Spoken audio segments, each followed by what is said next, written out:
All right, everyone, welcome back. Ready for another deep dive? Always ready. What are we looking at today? Today, we're going to be taking a look at SoFi, see what all the buzz is about. Oh, yeah. SoFi, definitely seen them around. Lots of talk.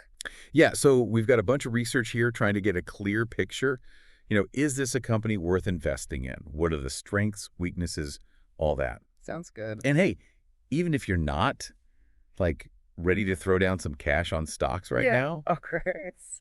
I think it's still interesting to kind of see how the pros, you know, Yeah, analyze these companies, make decisions. absolutely. Learn something new. Exactly. Yeah. So SoFi, for those who are maybe just hearing about them now, Right. what do they actually do? So SFI, uh, they're a financial services company. They do a whole bunch of stuff, actually. Okay. Anything from loans to savings accounts, investments, even insurance. Wow. So they're kind of like all over the place. Yeah, they're trying to be that one-stop shop for, Makes sense. all your financial needs. Okay. So what makes them different from, just like a regular bank?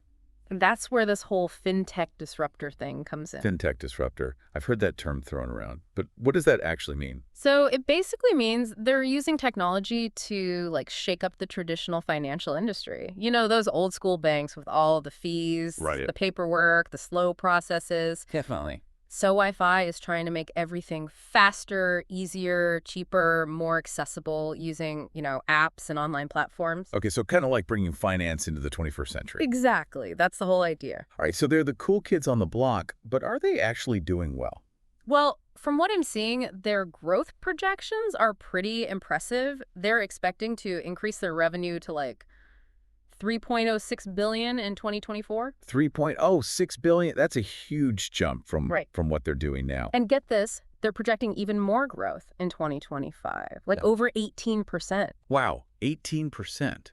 What's fueling all that growth? Is it just the whole fintech thing, or is there more to it? Well, the fintech thing's definitely helping, but they're also making smart moves with partnerships, expanding their reach. They've got these platforms, Galileo and Technisys, and those are helping other businesses offer financial services too. Ah, so they're not just playing the game, they're changing the rules for everybody. Pretty much. It's a savvy strategy. Okay, so far SoFi's looking pretty good. Right? Yeah. But we got to be honest here. Our research also pointed out a couple of things that might give investors, pause. Right. Not everything's perfect. Of course. No investment is without risk. Exactly. So one thing that jumped out was this negative free cash flow. Yeah, that's something to consider for sure. I got to be honest, whenever I see negative and cash flow in the same sentence, it makes me a little nervous. I hear you. Can you break it down for me? What does that actually mean and how worried should we be? Okay, so think of it like this. Imagine you're running a business and you're spending more money on, supplies and operations than you're actually bringing in from sales. Oh, so basically you're spending more than you're making. Exactly. It Right. doesn't necessarily mean the business is failing, especially for a company like SoFi that's still in a big growth phase. Right. But it is something investors need to keep an eye on. It could mean they'll need to raise more capital down the line, which could dilute the value of existing shares. Okay, so not a deal breaker, but definitely something to watch. For sure. All right. Now, another thing I noticed in the research, it said that almost half of SoFi's stock is owned by big institutions, these investment funds, pension funds, all that. Yeah, institutional ownership. It was something like 47%, right? Yeah, 47.48% to be exact. What does that tell us? Is that a good thing, a bad thing? What's the takeaway there? Well, generally speaking, high institutional ownership is seen as a positive signal because it means these big players who have a ton of resources and analysts, they've done their due diligence and they're confident in the company's future. So it's like having a bunch of experts saying, hey, this company is worth betting on. Right. They're in it for the long haul. They're looking at the bigger picture. Of course, it's not a foolproof guarantee, but it's definitely a point in SoFi's favor. Interesting. Okay, so we've got this company, tons of potential, big names backing them, but also this negative cash flow thing we got to keep an eye on. So bottom line, what's SoFi actually worth? Well, that's the million-dollar question, isn't it? Right. Analysts have set a target price of 9.04, but here's the catch that actually implies a potential downside of over 33% compared to where the stock is trading right now. Wait, a downside? But we were just talking about all this growth potential. I'm a little confused. I know it seems counterintuitive, right? Yeah. But the market is all about expectations. SoFi's PE ratios, which basically tell us how much investors are willing to pay for each dollar of earnings, are quite high. Their trailing PE is over 115, Okay, so a trailing PE over 115. and their forward PE almost 57. Okay, now I know these PE ratios are important, but I got to be honest, sometimes those numbers just go over my head. Okay, Can you put it into like real world terms? absolutely. Think of it like this. A high PE ratio means that investors are, well, they're basically baking in a lot of optimism about the company's future earnings. Okay.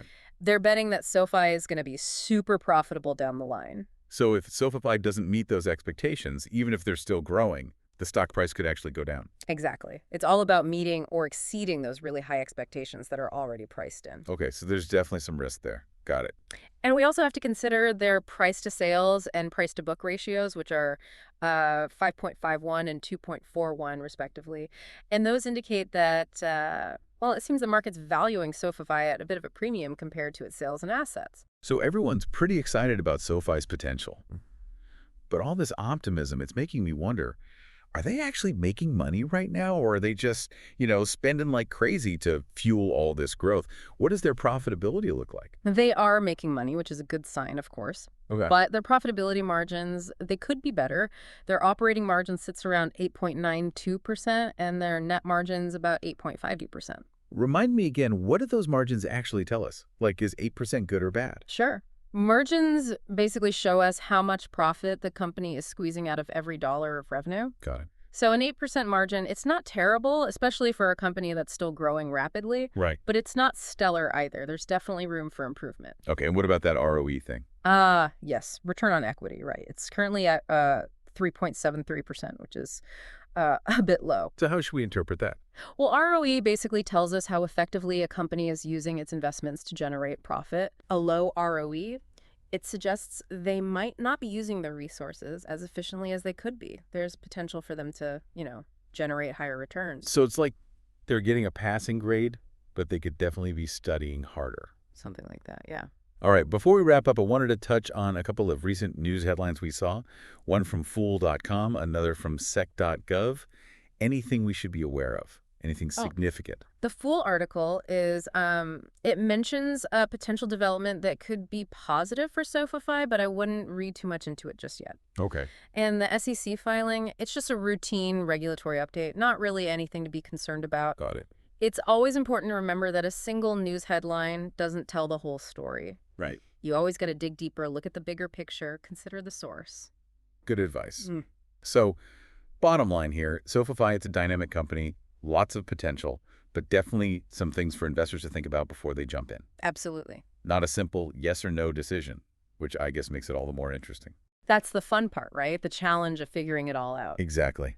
So for our listeners out there, what would you say are the key things to track with SoFi moving forward? What should we be paying attention to in the coming months? I would say keep an eye on that free cash flow situation, see if they can start to turn things around there, Okay, good point. and watch those profit margins, see if they can boost those numbers and improve their efficiency. Great advice. Also, pay attention to any news about their partnerships, their expansion into new markets, things like that.